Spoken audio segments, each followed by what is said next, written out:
Hey everybody! Today I'm going to be showing you how to cite an online journal article using the MLA style. I am actually going to be using my personal copy of the MLA handbook. This edition came out in 2009, and as I do believe it is the most recent edition, so I'm going to be referring to page numbers from this particular book. If you don't have this book, if you have a different handbook, I'm thinking I've got a couple, like the ESL Writer's Handbook also has this information. Little Seagull, which I know that we here at ESLI use Little Seagull in our intermediate and pre-university classes. The information that I'm going to pull from this book is the exact same as the information in the Seagull, in the ESL Writer's Handbook. So don't worry, I'm not going to be using any information that you do not already have for you. Okay, so let's go ahead and let's get started. Okay, so I'm going to keep myself down here in the corner. So I'm going to explain a couple things down here, but I'm going to show you on my screen what exactly I'm going to be doing. So first of all, I am using MLA. I am using Microsoft Word. I have already preset this document up to write my citation. If you see up here, if you go to the Home tab, my font is Times New Roman, size 12. My margins are set at 1 inch at the top, 1 inch on either side, and 1 inch at the bottom. And I've already put my works cited title at the top. I've also done my hanging indent by pulling that tab over. I've done a video on how to do MLA formatting, and I'm going to link that below if you're interested on how I did that. But let's go ahead and let's get into the citation. So a lot of journal articles that you find online or through databases, I found mine by going to the WKU libraries. They're going to contain the same information that you would need for like a book citation or even a website citation. It's just finding the information and knowing the order to put it in that's the issue. So that's where our MLA handbook really comes in handy.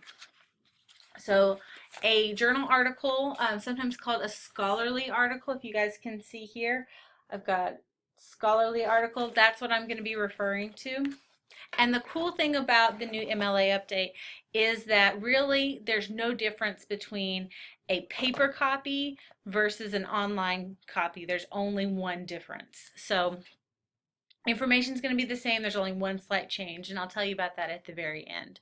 So the first information that we need to get is the name of our author. All right, so the first information we need to get is the name of our author.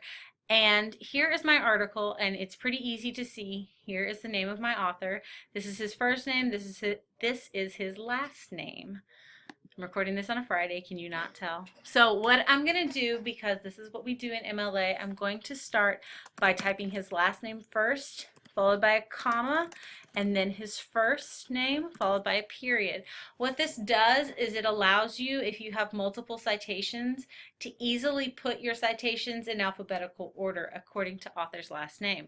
That's why we always put the last name first. So I have the name of my author, and then I'm going to also type the name of my article, which is A Theory of Multiple Intelligences Working with the Adolescent Brain and Voice. And what I'm going to do, Command C, and I'm going to go back to my Word document.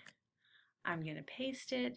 And since this is the name of the article, what I'm going to be doing, names of articles, you put quotation marks around them because they are small parts of a bigger whole. So I have the article name. Then what I'm going to do, according to my MLA, is I'm going to put the name of the journal that this appeared in. A lot of this information you can find by looking at this little detailed record, or even if you are just looking online through a database like EBSCOhost, that information, especially if it is on a PDF, is going to be found at the bottom of the page. So Coral Journal is the name of this particular journal. Since journals are larger works, we are going to italicize that. So you can press this I button and then Coral Journal. So I've got Coral Journal, and then I'm going to take that italics button away, because what I'm going to do next is I am going to look for the volume and the number. So journals are made up of several volumes. It's kind of like a magazine. Every magazine has a particular volume number. Here I have found the volume number as well as the issue number. Think of your favorite magazine. Your magazines have been around for years and years and years. Every year is a new volume. However, inside that year, you're going to have individual issues or individual printings. So that's what the number means. So to record volume and number, I'm going to put a space after my journal title.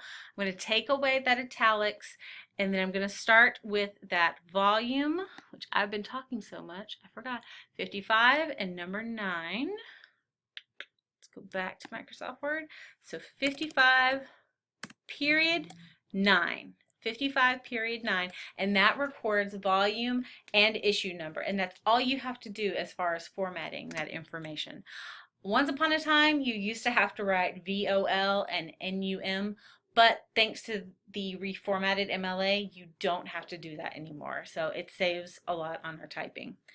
Okay, so the next thing that I see here is I need to include my year.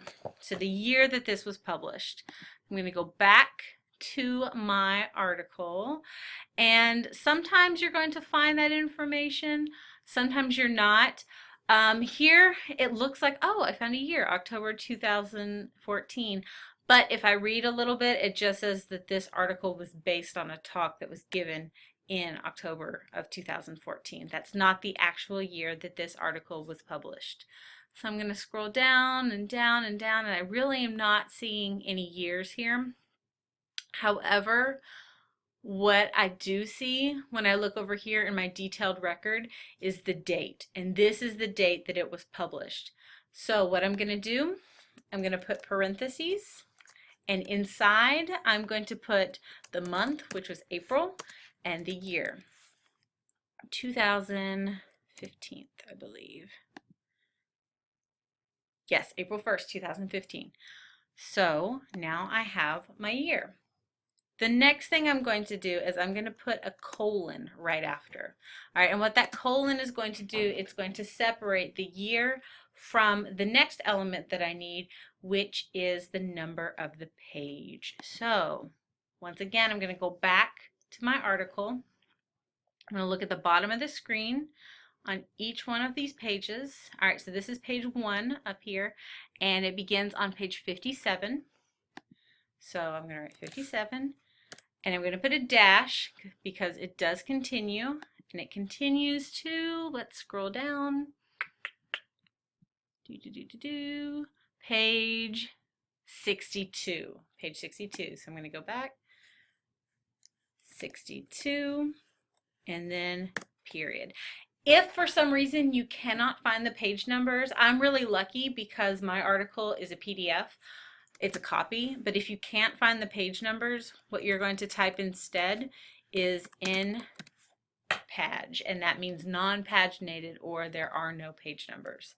But that's not true for us. We totally have page numbers for this. So 57 to 62, period. And now remember at the beginning of the video when I talked about a difference between web articles and print articles, physical copies that you can hold? Here's the big difference. Wait for it. When you are citing an article that has physical pages, you're going to type print. When you are citing an article that does not have physical pages, ready? Boom, done, web. That's it. A long time ago, you would have to copy and paste the entire web address, which was really annoying and really long and filled up huge works cited pages.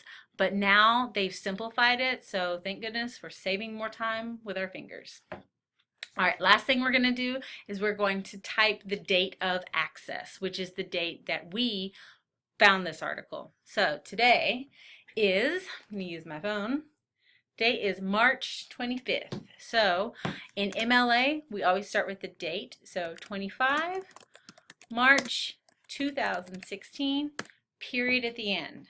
Ta-da! I'm finished with all of my information for my web-based journal article. The only thing I'm going to do is I'm going to put that hanging indent back by grabbing that small arrow and toting it over here.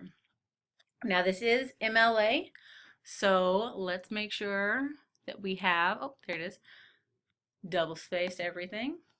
And then there we go. Now you have a complete citation for an online journal article, and it has all the information that you need in the order that you need it in. Like I said, I got my information from the actual MLA handbook, but if you are an ESLI student and you do use the little seagull, it also appears in the little seagull. So this information does not change. Thank you guys so much for watching this video. I hope this helped you out. If you're interested in seeing me walk you through how to do any other types of citations, whether they be MLA or even APA, let me know in the comments below and I'd be more than happy to help. Thank you guys so much. I hope you have a great day and I'll talk to you soon. Bye. Hey guys, thanks so much for watching. Make sure you check out the latest videos from ESLI at WKU.